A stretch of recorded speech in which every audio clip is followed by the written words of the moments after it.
Den amerikanske revolusjonen startet som lokal misnøye over skatter og manglende representasjon i det britiske parlament, og endte med krig mot en av datidens sterkeste kolonimakter. Kolonistene i de 13 koloniene maktet likevel å vinne krigen, gjennom stor støtte fra Frankrike, Storbritannias rival, og for deretter å etablere en ny stat basert på opplysningstidens ideer. Den første britiske kolonien i Amerika var Jamestown fra 1607. Det var starten på det som til slutt skulle bli de 13 kolonier langs den nordamerikanske østkysten. Flere andre europeiske nasjoner som Nederland, Frankrike og Spania hadde også kolonier på det nordamerikanske kontinentet. Til og med Sverige hadde en koloni i en kort periode. Utover 1600-tallet var det England som dominerte på kontinentet, og de skaffet seg stadig flere kolonier. Resten av Europa var opptatt med sine egne kriger. Dermed kunne Storbritannia drive som de ville i Amerika. Disse koloniene hadde en viss grad av selvstyre, men det var britiske guvernører i alle koloniene som hadde vetorett i alle saker. Dermed hadde britene egentlig full kontroll. I 1754 startet den fransk-indianske krig.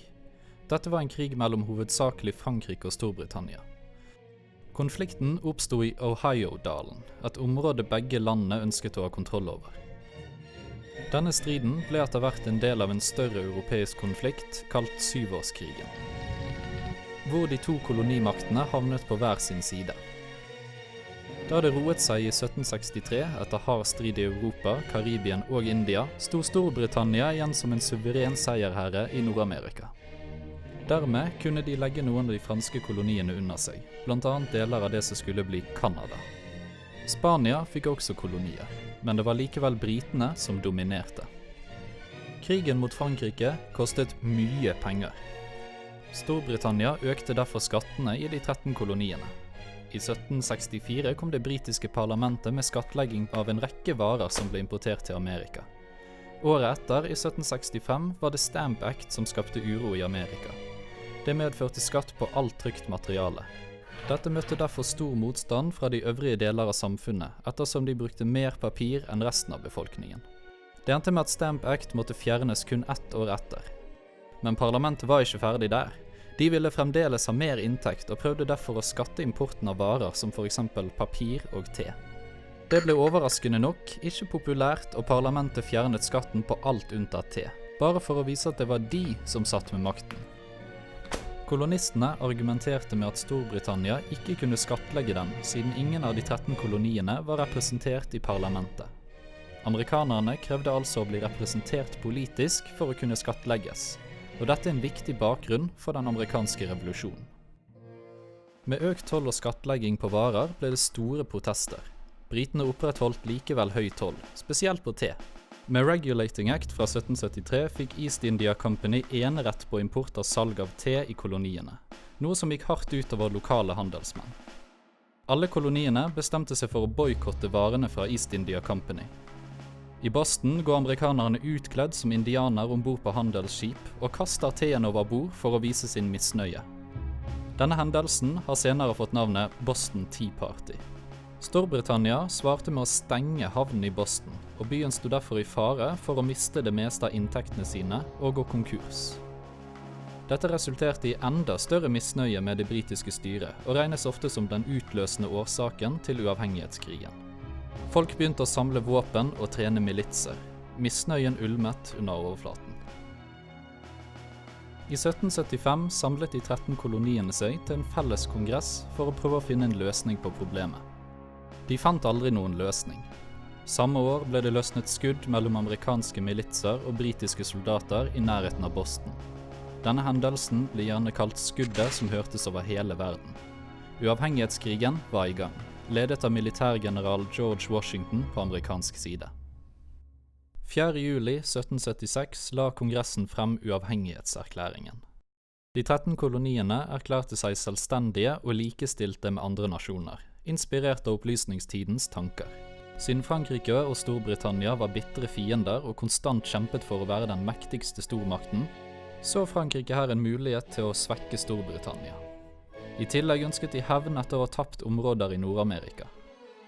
Den amerikanske uavhengighetskrigen ble vellykket takket være denne støtten fra Frankrike.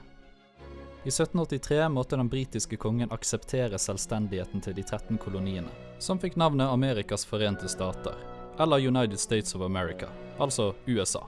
Nå skal vi se nærmere på hvordan opplysningstidens ideer var med på å påvirke samfunnsomveltningen som skjedde i de løsrevne koloniene. Man anser gjerne de politiske og konstitusjonelle sidene av den amerikanske revolusjonen som de viktigste. De amerikanske lederne var selv en del av opplysningstiden og delte dens humane og verdslige verdier. Opplysningsfilosofen John Lockes ideer om folkesuverenitet, rettssikkerhet og maktfordeling sto sentralt. Dette var med på å påvirke arbeidet med den amerikanske grunnloven. Det var ingen som hadde sterkere tro enn amerikanerne på at et statsapparat måtte ha begrenset makt og at de måtte operere innen fastsatte konstitusjonelle rammer, sa historiker R.R. Palmer. Prosessen med å bygge opp en selvstendig stat var kaotisk, men grunnloven var klar i 1787. Med den ble USA en føderal stat bygd opp etter maktfordelingsprinsippet. Med grunnloven fikk man det politiske systemet vi kjenner i dag. USA ble en republikansk forbundsstat. Forholdet mellom den føderale myndigheten og delstatenes myndighet var og er sentral. Den føderale myndigheten skulle bestå av presidentens utøvende makt, kongressens lovgivende makt og høyesteretts dømmende makt. Disse tre skulle kontrollere og balansere hverandre. Kongressen består videre av 2 kamre, senatet og representantenes hus. I 1789 ble George Washington USAs første president. Det ble altså dannet et system som bygger på maktfordeling, hvor suvereniteten ligger hos folket, og kan tas tilbake av folket dersom styret ikke opprettholder kontrakten. I grunnloven ble det blant annet lagt vekt på at alle er født likeverdige, og med visse ukrenkelige rettigheter. Her er det likevel viktig å huske på at disse rettighetene ikke gjaldt alle. Det var i hovedsak forbeholdt hvite menn. En god indikasjon på dette er slavevirksomheten. Den bestod i mange år og ble ikke avskaffet før etter den amerikanske borgerkrigen i 1865.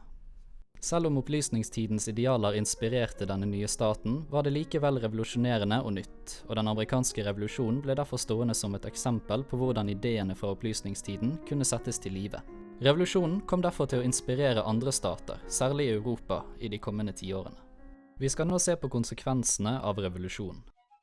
De 13 koloniene oppnådde det de ønsket og fikk uavhengighet fra Storbritannia, og dannet USA. Senere ekspanderte de lenger vestover og dannet det USA vi kjenner i dag. Den nye republikken var den første som praktiserte opplysningstidens idealer, ved å danne et politisk system basert på opplysningstidens tenkere, særlig av John Locke. Etter at de 13 koloniene gikk seirende ut av den amerikanske revolusjonen, inspirerte de andre nasjoner, særlig i Europa, om at befolkningen har potensialet til å være med på å bestemme.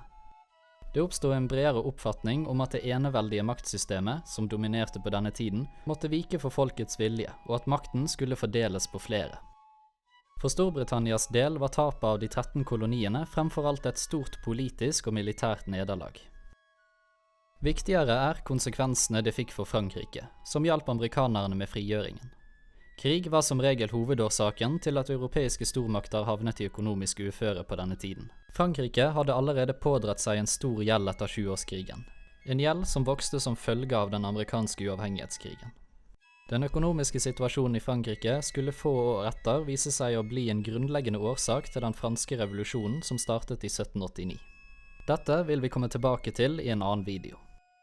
Den amerikanske revolusjonen var altså første gang idégrunnlaget fra opplysningstiden ble omsatt i praksis, noe som kom til å inspirere andre nasjoner. Bakgrunnen for revolusjonen var først og fremst at de 13 britiske koloniene ønsket politisk innflytelse i saker som gjaldt dem. I tillegg påla Storbritannia koloniene større økonomiske byrder i form av skatter og toll. Dette skapte stor misnøye i koloniene og ble årsak til uavhengighetskrigen. Etter den vellykkede frigjøringen lagde amerikanerne en grunnlov basert på tanken om at alle er født like, og ideen om ukrenkelige rettigheter. Den amerikanske revolusjonen var derfor en demokratisk revolusjon, men først og fremst for hvite menn.